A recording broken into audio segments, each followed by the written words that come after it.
going to make any adjustments, or is he just going to back his bowler? Is he going to slow it down? This is a huge moment in one man's great career. Well, he's done it, and he's done it in grand style with a boundary. Well done, Glenn McGrath. First ever half-century in Test cricket.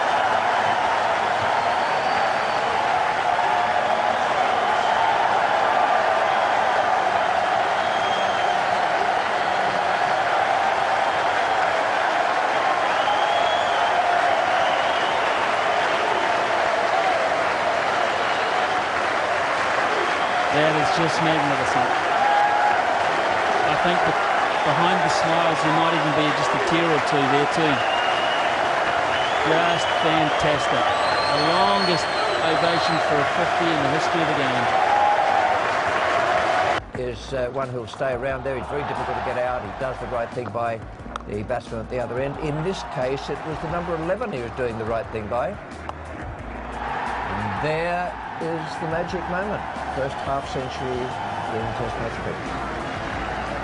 And a proud moment for him walking off the Gabba last night. Well, with all those batting heroics yesterday, we do need to speak to some of the heroes. And Ian Healy, we've sent him downstairs. Our instruction being, don't come back upstairs without giving us a masterclass of batting. What's he got? Over to you, New Zealand.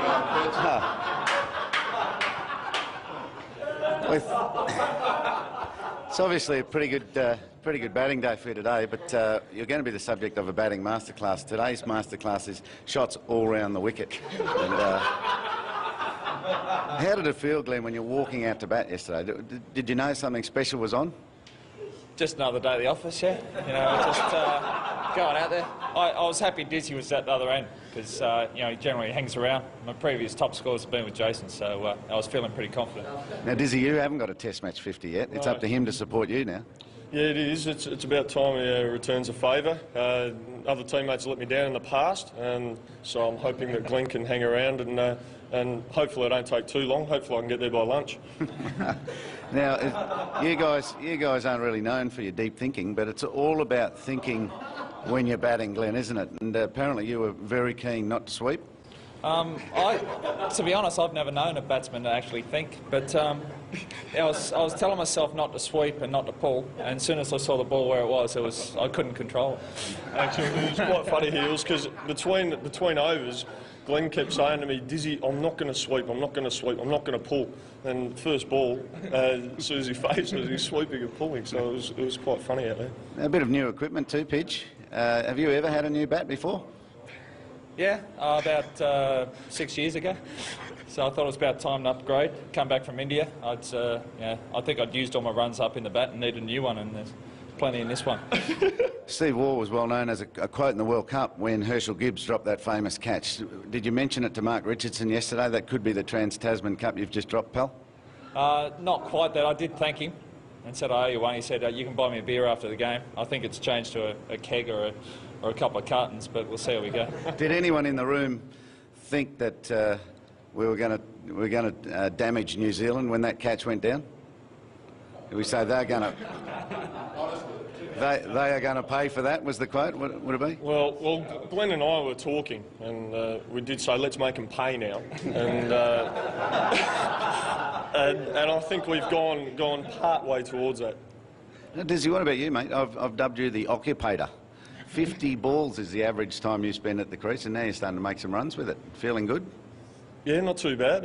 Yeah, probably about time I started actually score some runs out there. If you remember my off-drive off Jacob Oram yesterday, I think you should probably mention that in masterclass and the driving. Very difficult combination to bowl to, McGrath and Gillespie. You know, you're almost like right and left-handers. Yeah, well, as Glenn mentioned yesterday, he talked about that. You know, I was only playing the offside, and he was. I think he had a wagon semicircle instead of the wagon wheel. I don't think he scored on the offside. So, yeah, as Glenn mentioned, yeah, right and left-hand combination. So very difficult to bowl at. What about the plans? What about the plans for today, Pitch? You've got the full day to bat and tomorrow to bowl. Is that it? Yeah, sounds good. You know, plenty of runs left in us out there. And then knock them over. So it'd be nice to get a day off. These conditions haven't been easy. How did you cope? I didn't think it was that tough out there. I don't know what the batsmen are carrying on about. All the best, boys. Keep it going. Thanks, Lewis. Cheers, mate. Thank you. A very valuable masterclass on how to think and how to play the right shots.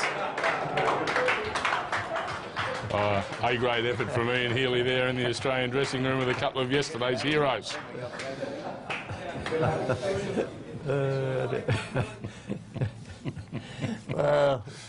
Brilliant. Well, Glenn McGrath, in all seriousness, we did witness a great day for him personally, and I think for us, just to be sitting there thinking, no, this isn't going to happen, is it? But it actually did, and here at the Cricket Show we thought, well, we should be paying tribute to him, as his teammates did, and also Glenn himself. Warnie, a fascinating last hour of cricket, wasn't it?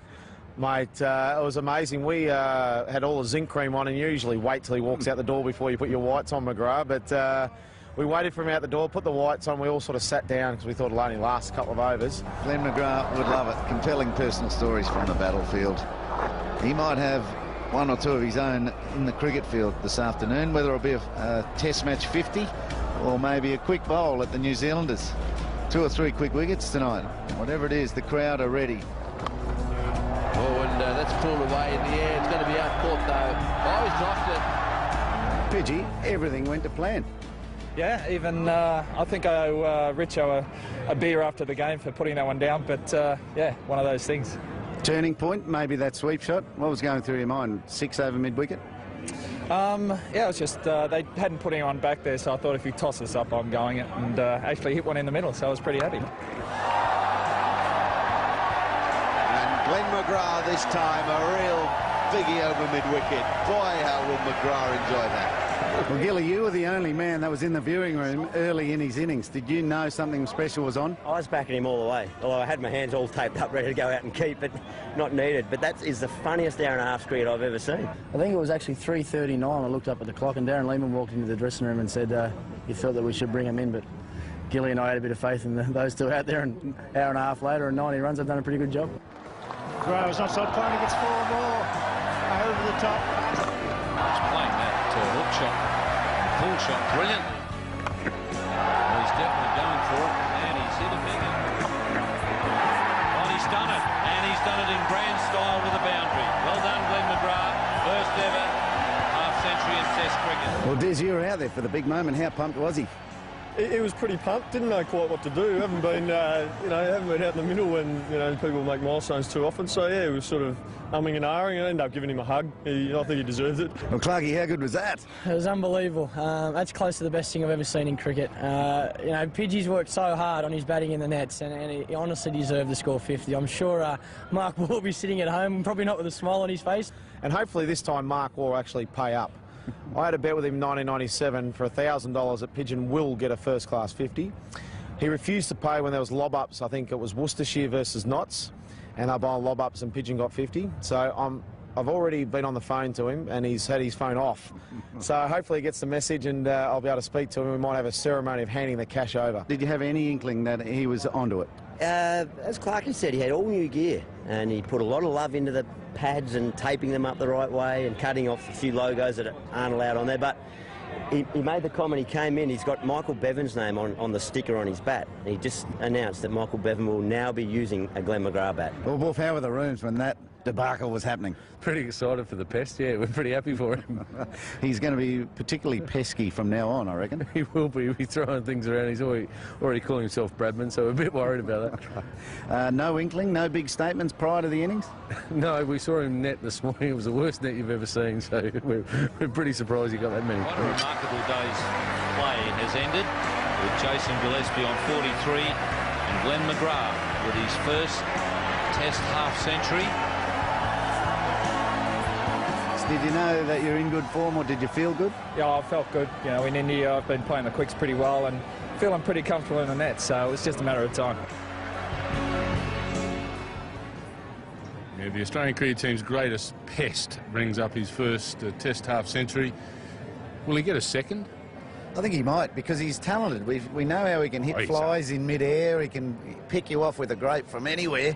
So he's got all these skills that he's practiced for you know, years upon years. So I think now with a little bit of confidence, he can do another one for sure. His wagon wheel was interesting. Basically, on the offside in front of point, he did not score a run.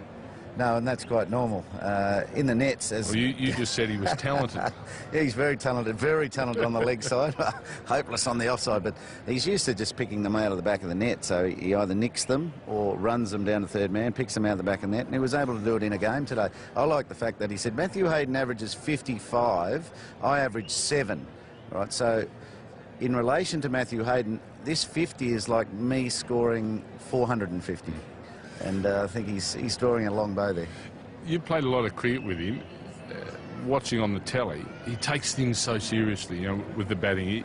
He obviously takes great pride in trying to achieve something at number 11.